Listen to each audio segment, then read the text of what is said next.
I'm Rachel, a registered dietitian at Levine Cancer Institute. Today I'm going to walk you through how to feed yourself using the Bolus Method with a syringe. So let's get started.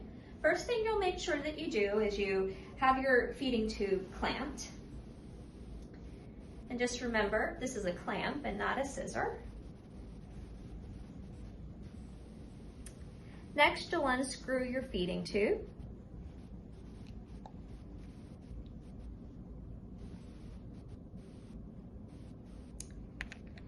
Next thing you'll do, you'll unscrew your syringe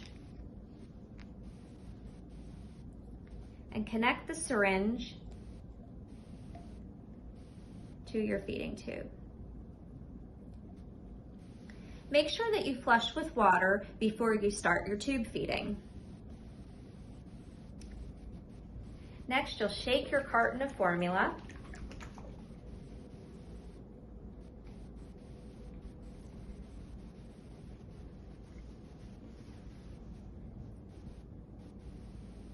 Make sure your feeding tube's clamped. Go ahead, pour the formula into your syringe,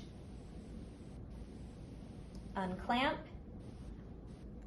and let your formula go into gravity. And just remember, once you're done feeding yourself, you want to make sure to flush with water.